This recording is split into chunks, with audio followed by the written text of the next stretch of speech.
Welcome to Coast Vue. I hope you're having a great day. As you know by now, this is the show that celebrates the men and women who are working so hard to make coastal Mississippi such a great place to live, work, and play.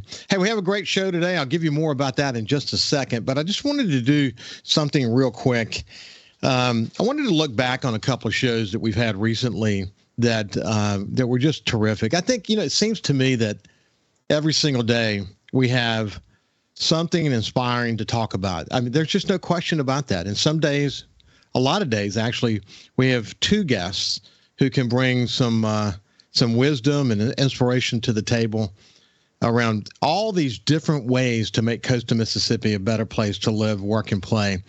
And if you've missed a couple of shows in the past few days, I just wanted to kind of bring your attention to a conversation I had with Jonathan Jones, who's the Executive Vice President and General Manager of Harrah's Gulf Coast. It was a really good conversation with what I find, or what I describe as one of the bright young stars here in coastal Mississippi.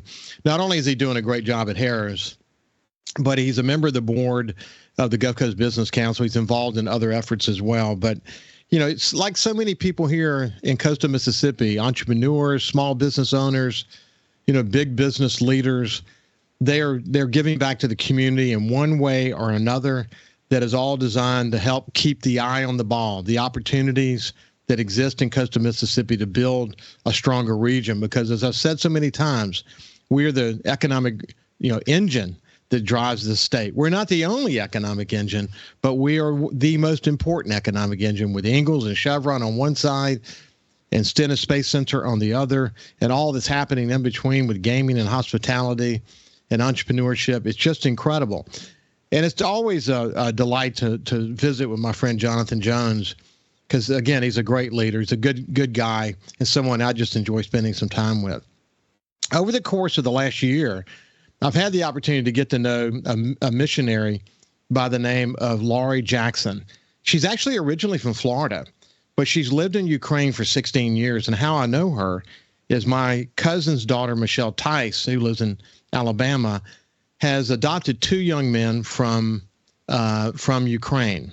And one of them came from eastern Ukraine, where there had been a war raging long before the most recent attacks started to take place. And Laurie actually was an intermediary on that adoption. And so it was, as a result of that, Michelle and Laurie became good friends. And when this war started, I reached out to Michelle and asked her to introduce me to Laurie, and she did.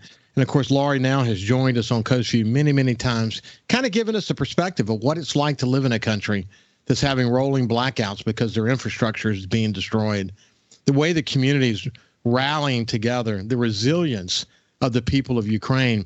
And I said this many times on the show, when you hear my conversations with Laurie, you come to the realization that they are like we are. They love their communities. They love their country. And their ability to bounce back is really unprecedented. The infrastructure gets destroyed and they rebuild it rapidly. They're very, very, very ingenious in the way they approach their recovery. But Laurie is a missionary. She's a terrific person. They have a religious and Christian-based program. They formed this group of Ukrainians that are helping each other. It's just super, super awesome. I had Paul Gallo on, a really unique conversation with Paul Gallo from the Gallo Show here. He's sort of the headliner on SuperTalk. And we told about his story and, his passion for doing what he does and his recent health scare. And if you missed that, I would really encourage you to go back and take a look at it. Just so many incredible conversations. I always enjoy catching up with Fofo Gillis. Had a terrific conversation with the mayor recently about all the new developments in the city, about New Year's resolutions and looking back on 2022. If I look back over the last month, one of the conversations that really stuck out to me was a conversation I had with a young man by the name of Craig Scott. Now, Craig is a Columbine survivor. And the way that I learned about Craig was through a friend of mine. Her name is Romy Hall. I was introduced to Craig and invited him to come on the show. What I had discovered is that Craig had done a series of speeches here in coastal Mississippi to high school students. And I wanted to know more about this mission that he was on. Now, look, Craig doesn't even really like to be called a Columbine survivor anymore, but it's the inspiration that came from being a Columbine survivor. His sister, unfortunately, was the very first person killed on that tragic day when 12 students and one teacher was killed. Many more were injured. But at the time, it was the deadliest school massacre in U.S. history, and there's been a copycat effect that has come from that. And that's what many have called, it's been sort of a sad and tragic ripple effect. Well, the ripple effect that Craig wanted to create was something way more positive than that. He wanted to be to get involved in schools and with students' lives in a way that would give them some inspiration to take a more positive view toward one another. And the way that he does it is very, very unique. And he's been very successful. He and his family have touched literally millions of students across the United States and really around the world when you think about the social media following and those things that have really taken place. One of the most important messages that came from my visit with Craig was this. He pointed out that after one of the school shootings in Florida, a lot of work was done in Congress around fortifying schools and security and all those things. And certainly those things are important. But when you think about the number of students that are impacted by school shootings versus the number of students who have issues with depression, self-hurt, in some cases suicide, when you think about what they're going through, the number of kids in that category pale in comparison to the number of kids that are actually involved in school shootings. And he said there's just not enough reflection and discussion in America around how to help students come to grips with their surroundings and the pressures that are on them these days. It was an amazing conversation. If you missed it, you can go to Coast Vue / Craig Scott and view that conversation. If you're not on Facebook, you can go to YouTube to find it as well. Well, with all that said, I decided to invite my friend Romy Hall to join me today to talk about where the inspiration for Craig Scott coming to coastal Mississippi came from. She raised a tremendous amount of money, and hopefully the ripple effect from now Romy's efforts will enable schools across Mississippi to have access to Craig Scott and what he wants to teach and what students need to hear. Without any further ado, let me just kind of welcome my friend Romy Hall. Hi, how are you? Hi, how you doing, Romy? Great. So, Romy, you and I have known each other for a long time. So why don't you tell us what you've been up to in your life outside of this effort that we're about to talk about? What's going on in your world these days? Well, I taught one of your sons, and 23 years ago. Can you believe that? So since then, I taught for 11 years, and then I had an art gallery for 12 or 13 years. And then I worked at the port of Gulfport, and I remarried, and I am now a stay-at-home mom of 6 young men. My youngest is 18, my oldest is 34. Of course, I know your family well and got to know your incredibly gifted son, Joseph, along the way. But you've got a lot to be proud of with your family, don't you? Well, everybody has a journey, and they're all so different. One's going to be a pilot. He's studying to be a pilot. One's a jeweler. One's he does handyman work. They have their own business. They're all different, but they have all had struggles, like everybody does. Girls are different. I grew up with a sister, so I didn't really know how incredibly difficult boys can be as they're, as they're seen in school, especially because of they're rambunctious. My kids were not all of them were not the ones that would stay at the desk and make good grades. Now, Joseph was different, but yet, even though he was so different, he ended up in college having more difficulty adapting to the social environment. So even though Joseph made straight A's, and even though he's he's brilliant, he's genius level, he's an artist. You would think that he would be a doctor or an attorney or something different, because we kind of place that value on education and on grades rather than the emotional stability of children. And since we came from Panama, he was raised in Panama until he was 10. we had a totally different life. And so that became a problem for him and for my oldest son, because they were used to a completely different lifestyle, completely different learning style, because they were part of the Department of Defense schools, and they have a different mythology. And so when we came to Mississippi, I saw the stark difference of education, treatment of the kids, like even at football or anything like that would be. I think it's cool that despite the challenges, of course, moving into the U.S. was quite a challenge, I know, but they've become good, wonderful young men. And Joseph in particular, who I got to know incredibly well, is as you say, gifted writer. I think some of his most incredible days are ahead, and maybe as a writer and an artist, who knows? Who knows what's going to happen with Joseph as he continues to explore his incredible gift.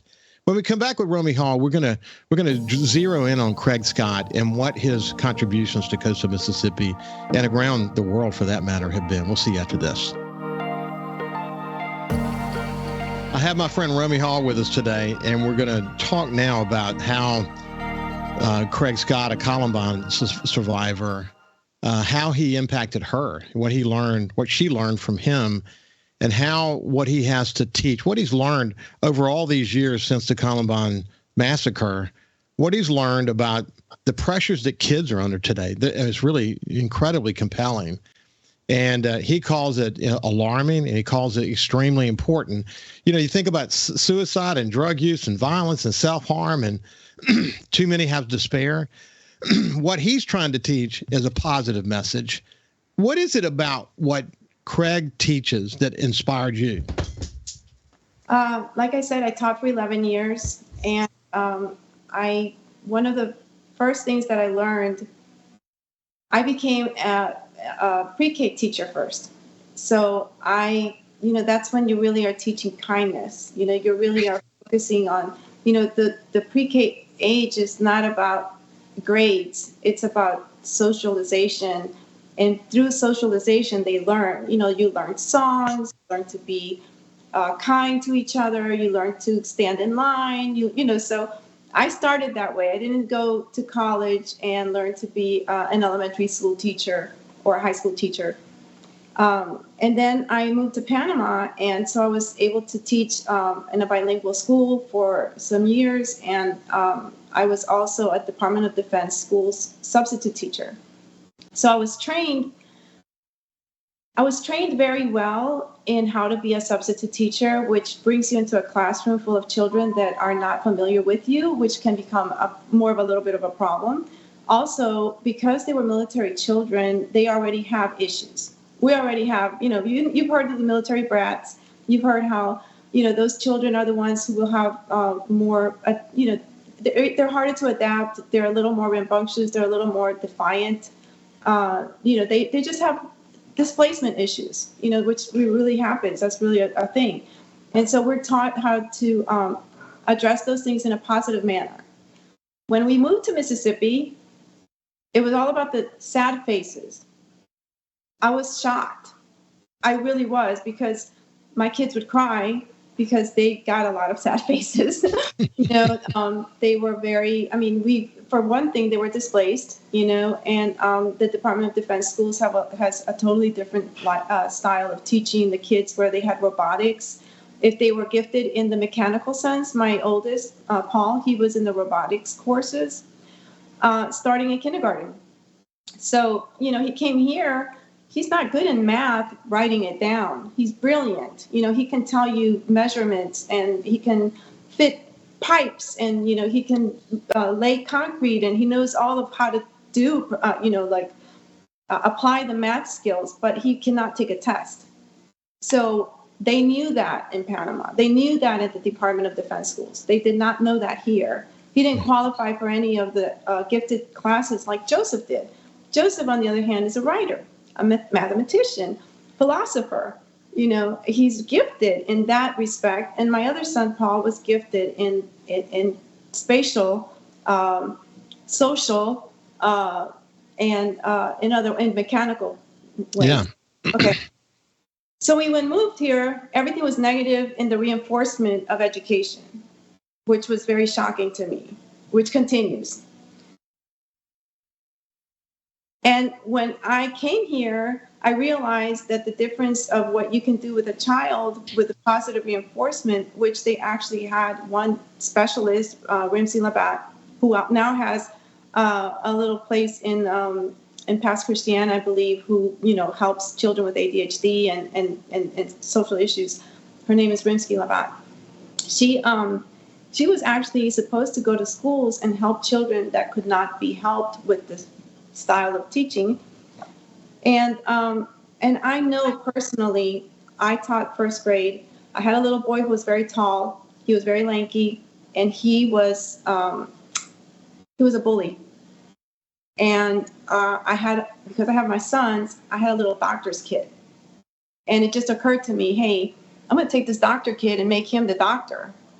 And overnight, he became the school doctor. It was a little tiny school, this is first grade. I only had like 15 students, but he was a bully to every single kid because he was very, very tall. And his parents were huge, and we were in Panama, so all the other kids were little. So he instantly became the guy with the Band-Aids. He instantly became the guy that helped the kids get up from the floor if they fell down. He instantly became a sensation in the kindness. His world changed. He wasn't a bully anymore. And so I know that what Craig is doing with kindness and compassion works. And if we can start it when they're younger, and he does elementary school, by the way. That's really, we could actually do probably 3 elementary schools a day when he comes back. But if we can start it there and continue it, we wouldn't have to start at the top and try and save these children. I used to volunteer a lot with the homeless, in different areas, and with CASA, and I see so much pain. And I really feel like if we can reach these children before they're broken, before they become homeless, before they become drug addicts, before they commit suicide, before they cut themselves, before they're so unhappy with life that they turn to drugs, if we can reach the kids and help them in elementary school, it's going to be so much better. But now, I'm sorry, go ahead. No, I was just going to say but when he speaks to students, there really is a ripple effect, isn't there? It's an amazing ripple effect. It's incredible. It starts right away. With the elementary school children, they don't hear anything about Columbine. They don't hear anything about Columbine. They don't hear anything about negative, painful situations. It's all about, he actually has a video of these dominoes that he set up. And it's a huge domino. It's very fun for them to watch. And he tells them, this is what your one act of kindness can do. And he pushes the thing, the little domino, and they all fall down, and then he has something at the end. And he shows them videos of things that Rachel did. One of them is she sat next to a little girl who had lost her mother, and they had moved to another school district, and they didn't know anything about this little girl. And so she was she was alone, and it was her first day at school, and nobody sat with her. And Rachel sat with her. She invited her to her table. She was too shy. So she went and sat with her, and all of Rachel's friends went and sat with her too. They changed that little girl's life forever with one act of kindness. One act of kindness. That's the power of his presentation. He's gotten rave reviews from across the country, also here in coastal Mississippi. You raised a ton of money because people are passionate about getting that positive message into schools. If someone wants to learn, if a school wants to learn, if a parent or a teacher or an administrator wants to learn more about how to get Craig Scott in their school, what should they do? Well, I would love for them to reach out to me. Well, there's 2 things. www.craigscott.org is his website. They can go to his website and they can enter information on there. Hey, I want this to come to my school. Ricky, you could say, I want to donate $3,500 to St. Patrick's. And I would like for him to go to St. Patrick's and hear this, for them to hear this message. I have to say that I went to St. Patrick's and they wouldn't accept my gift. I went to many schools and they wouldn't accept my gift because they hear Columbine High School shooting survivor. And I'm not really sure they don't even really give me a chance to even present them all the stuff that I presented to you.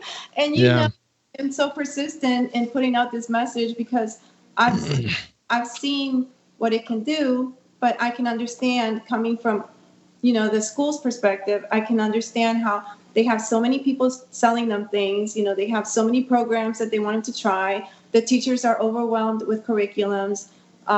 They don't feel like it's going to really make a difference. They don't want somebody to just come in and inspire people and then leave. And he does the complete opposite. He inspires. He trains the students with student leadership. He trains the teachers with their purpose of teaching and how they can use a curriculum for emotional resilience.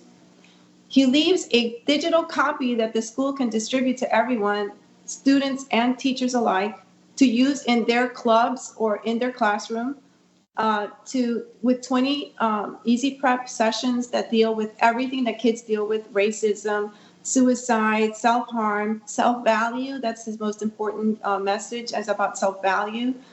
Everything that you can imagine, bullying. But you don't have to even say the word bullying because he's so kind. He's focused on being kind. If you're kind, you're not a bully. In fact, if you go search him on YouTube, you can see all the major media have covered his efforts, covered his story. He's the real deal. I'm actually going to have the Hancock County school administrator on next week, and we're going to talk about, the experience in Hancock County. He was the superintendent that accepted the gift for all of his schools. He was so happy that some other schools didn't accept the gift because it was a gift, and we did raise funds, but it was really 3 major donors. So it is a program that we got a very big discount. Craig actually volunteered half of his time. Half of the time was donated by Craig. Yeah. So, it's not a curriculum. So let's do this because we're out of time. We're going to continue this conversation. I'll have the Hancock administrator on next week. But you can go to craigscott.org. You can come to Coast Vue and watch the video conversation I had with him. Or look Romy Hall up on Facebook. No, or call me, 228-323-3008. Thank you, Romy. God bless you. I appreciate what you're doing. Thank you. You bet. Have a great day. We'll see you after this break.